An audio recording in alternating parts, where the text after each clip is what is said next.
Kasi anong inspiration mo? Bakit gano'n ang luto mo? Alin? Ba't gusto mong dalan si... Kasi siyempre... Maliban doon sa pag, alam mo na may bisita, ano ba? Oo nga, Beshi. Grabe, ang sweet mo ngayon sa akin. Siguro may kailangan si Beshi, no? Nililigawan mo ba? Gusto din natin malaman yung side ni Mikoy. Kasi nga, ang dami na nagtanong sa akin. Ano? About dun nga sa issue kung titigil na daw yung ni Chris. Nalungkot din ako eh. Kasi nga, bihira na tayong kasama ni Rob.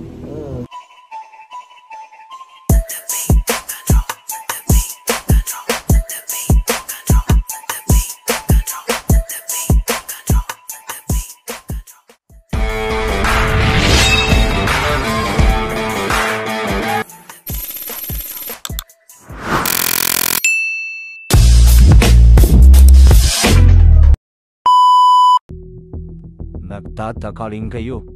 Bakit? Itim lang to. Balikan natin ang kwento.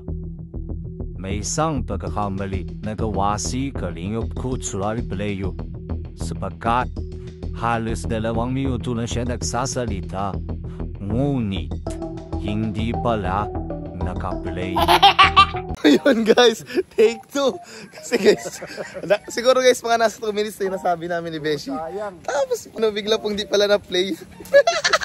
So bro, saan tayo pupunta nga ulit? So yun guys, pupunta kami ngayon kila Mikoy. So-surprise namin kasi hindi po natuloy yung aming pinaka main plano ngayon, which is magre-release sa YouTube channel ni Kalingap Beshi, and lahat po yung sponsored by Beshi, lahat. And moral support lang po kami doon ngayon. And yun nga po, punta kami kila Mikoy kasi nangyari po, di natuloy ang aming lakad for today's video. Pero gano'n tayo doon kila Mikoy, bro? Ha? Ano bang gagawin natin kila Mikoy? Magkukulitan lang tayo bro. And siyempre bro, may mga issue. So tatanungin natin siya kung ano. Para sa kanya manggaling. Okay, okay po. Kasi sa ating manggaling. Oo nga, sabihin, hindi naman totoo. So yun guys. Ayun na. Ito pa ang aking dalang service ngayon. Sinundo pa natin si Beshi kasi si Beshi is walang service ngayon. Kaya inarkila yung kanyang service. Kaya yun guys. Beshi. Ayan. Sinundo natin si Beshi. Gamit ko po ngayon yung tricycle ni Papa po. Kasi kami ay punta kay Mikoy. Ay maulan po talaga ngayon. Di po kaya magmotor. Di kaya. Grabe guys ang ulan dito. Marabagyuhin kahapon pa po. So yan guys. Abangan nyo ang susunod na mangyayari. So yun nga guys, eto na, papunta na nga kami kila Mikoy. And syempre medyo maulan yan. And sabi ko kay Beshi, video mo naman ako habang nag-drive. Syempre para aesthetic ba. Pinipicturean niya ako. And syempre ang patakbo namin is mabagal lang po. Kasi syempre yung tricycle na gamit ko po is hindi man nagkakagandahan kasi medyo luma na rin po. Kaya marami nang tumutunog-tunog. And kay Beshi, ikaw nang bahala sa angulo ha. Ikaw nang bahala kung maglilipat-lipat ka. Ginalaw-galaw naman nga po. And syempre ito po, medyo din, siguro mga 20 to 30 minutes away din po yun simula sa amin. And after nun, pumunta ako kay Beshi. Simula naman kay Beshi ang kila Mikoy. Siguro mga same lang, 20 to 30 minutes din po ang layo niya. And syempre, sasabayan pa ng traffic yan. Pero di ko na sinama yung mga traffic. Guys, dito na kami ngayon guys. Punta na kami ngayon guys kila Mikoy. Na maulan, kahit maulan. Ay, grabe. Guys. Sobrang yaman ni Mikoy. Katidaan, pinatay. Grabe. Payaman. Guys, grabe ulan guys. Kami guys ngayon kila Mikoy. Sana na andyan guys. Uy, baha na guys kila Mikoy. Nang araw po. Ay, lubog sa putik. Lubog guys.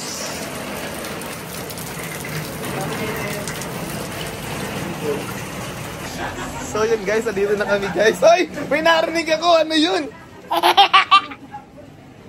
Andito pala guys si Mikoy. Pambira ka Mikoy ha. So yun guys, ayun na.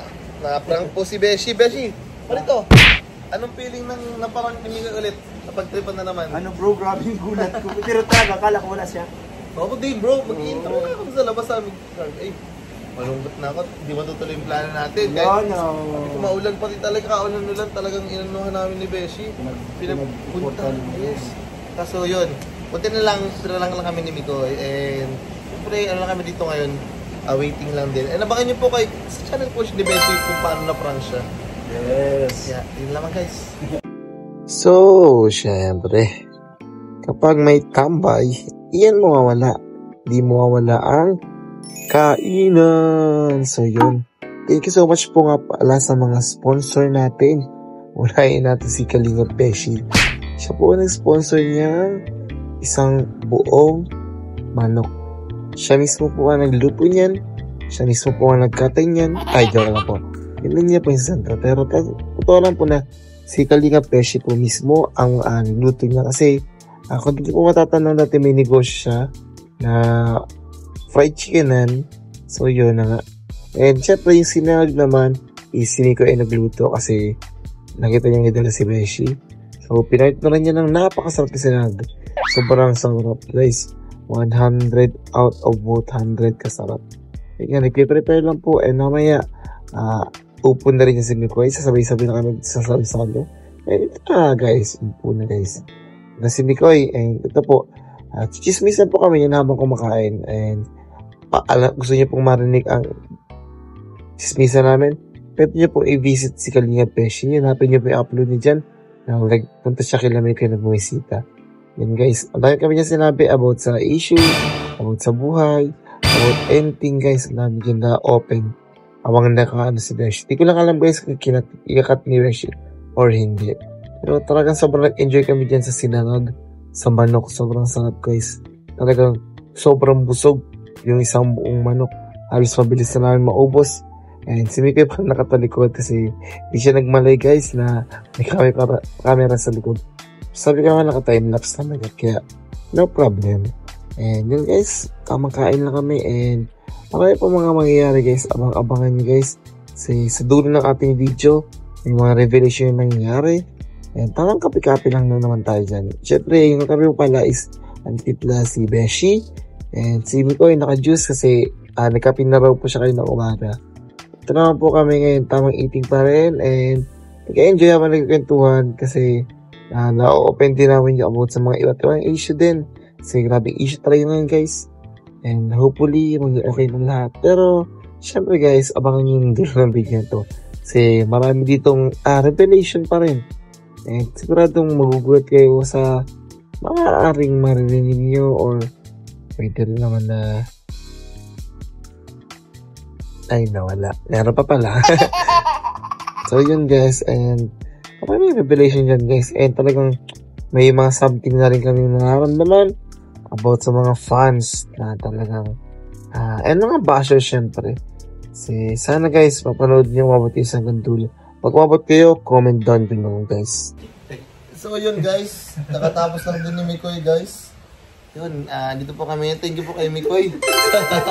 Bilasbasan mo kami si Miss Simba. Thank you po kay Mikoy sa pagluto ng napakasarap na sinigang. Ay, sinangag. Bakit nakatanggal belt mo? Wala, sobrang busog na talaga guys. Di na kaya. Beshi, anong inspiration mo? Bakit yun ang luto mo? Alin? Ba't gusto mo dalhan si Mikoy? Kasi siyempre maliban dun sa alam mo na pagbisita, ano pa? Oo nga, Beshi. Grabe, ang sweet mo ngayon sa akin. Siguro may kailangan si Beshi, no? Nililigawan mo ba ako? Hindi, kasi wala talaga akong maisip na i-content. Wait, pakinggan nga natin. Hala, in love na yata. Grabe, tibok ng puso. Positive guys. Ayun, siyempre gusto din natin malaman yung side ni Mikoy. Kasi nga, ang dami na nagtanong sa akin. About dun nga sa issue kung titigil na daw yung ni Chris. Kasi nga, ang limit na mag-vlog ni Kalingap Rob. So sabi ko, hindi ko kayang sagutin yan. Si Mikoy. Kaya sabi ko yun. Siyempre, pupunta ako. Gusto ko pagpunta ko, meron naman tayong kunting pagsalo-saluhan. Hindi lang yung basta punta lang, ganun. Kaya ayun, pinuntahan. Bro, anong masasabi mo? Ako, hanggang maaari kung pwede sana huwag titigil. Kasi kailangan pa ni CJ ang ni Chris. Lalo na wala pa siyang bahay. Tawag na sariling bahay yun. Tahanan. Tahanan. Alam naman din nila na sabi nga ay marami, may nakabasa ko sa live ko po to ha. Ang dami, hindi lang si CJ ha. Ang dami mga angels na na kailangan ng kalinga. Kaya hindi lang mga beneficiaries. Pero yung mga angels na na may love team, 'di ba? Na dagdagan na nakakatulong sa pag-ano nila, sa financial pag meron love team, di ba? Alam naman natin, hindi naman tayo di ba? Na nakakatulong ang pagkakaroon ng love team. Tulong, bro. When it comes to financial, kasi dami may sumusuporta, may tumutulong, di ba? Kasi ginugusto nila yung mga napapanood nila sa love team, di ba? Yan, tama. Kaya ayun, kailangan talaga. Kung kaya doon kay CJ kumare, sana hindi. Sana nga guys, di mawala guys, and mga ibalik sa dating sigla guys. Oo. Tsaka ang dami na napamahal sa amin. Yun, wala na talaga. Ang dami na napamahal sa amin. Saka hello. Naghihintay sila. Yung sa tingin mo, di naman. Talagang magpapahinga lang. Pahinga lang? Siguro? Mas okay pa nga mawala si Beshi. Ano lang ako uuwi. Mawala din. Uwi na. Wala lang guys. Uwi at syempre, lagi na lang ang daming lalaki. Hindi naman, kaligayahan. Makikay Beshi, hindi nila, madami malulungkot pag nawala si Ay, Beshi. sigurado. Hindi naman dami nagmamahal sa atin. Hindi, yun bro, pari na ko lang, para mas malinaw sa kanila. Ito lang po yung sagot ni Migoy. At siyempre sa ano ko din, parang inisip ko din, di naman mawawala. Nalungkot din ako eh. Kasi nga bihira na tayong kasama ni Rab. Kasi talagang mas focus din talaga sa family vlog. Kaya yung sabi nga bumabawi si Kuya Rab. Sa pamilya. Sa pamilya. Which is okay naman. Oo. Wala namang kasi pamilya yun. Oo, yun nga. Tsaka talagang ilang So taon. masaya tayo napapanood masaya tayo napapanood si Kalinga Prab na masaya. Yun. Yung talagang iba yung energy din ngayon. So ang gagawin natin ngayon, kailangan natin magkaisa. And Tayo po, mga viewers, tayo din. Kaya magawin po natin para bumalik ang sigla. Yes. Tanggalin natin ang pagka-bitterness. Ayan, ano po tayo magkaisa. Po, kasi nga, ayan. tayo ay one kalingap. One family. Kung supporter talaga yun continue ko lang ha. Sige, Kung sige bro. supporter talaga sila, magmahalan. Huwag nilang hayaan yung sirain sila ng basher. Yan. Galing. Diba? Yun, sa tingin ko Kung doon totoong supporter po kayo ng Kalingap, yun lang naman eh. Doon sila Pero yun nagbase. nga, hindi ko naman pipilit sarili ko sa kanila eh. Okay lang, pero sana mahalin nila, kung hindi nila ako gusto, mahalin sana, kahit pa mahalin nila ang Kalingap. Yan, buong kalingap talaga. Kasi pamilya po kami. Yes. Ayan bro, yan sa mga sinabi mo yan, sa tingin ko may mag-aangal na naman. Oh. Kaya, natin. I-ano natin si Mikoy. Yun, Sino ka angal? Si Beshi daw, si Beshi. may naman dyan about kay Mikoy. So, yun po, kahit po sa amin, mahalin, kung talagang totoong supporter po kayo, Yes. magkasundo, magkaisa. Lahat natin. Yun yung naging dahilan eh. Lahat po natin mahalin. Kasi we are in one big happy family and tahanan. Yung basher, kasi Yan. nagtagumpay sila sa ginawa. Yes. Mas natatawa po sila, mas nagiging masaya sila kapag alam niyang nasisira niya yung ating pinakamamahal na community. Kaya yun lamang guys. Thank you for watching. Palagi natin po suportahan ang ama ng Kalingap, Kuya Val Santos Matubang, at Edna Vlogs. Siyempre Kalingap Rab, ang kanyang Kalingap Rab channel, Kalingap Tahanan, at siyempre ang kanyang personal channel na Rab Matubang. Ay siyempre support din natin si Kalingap Beshi and si Nico na naghuhugas po doon. Yan lamang guys. Thank you so much, and Chicken Pete out.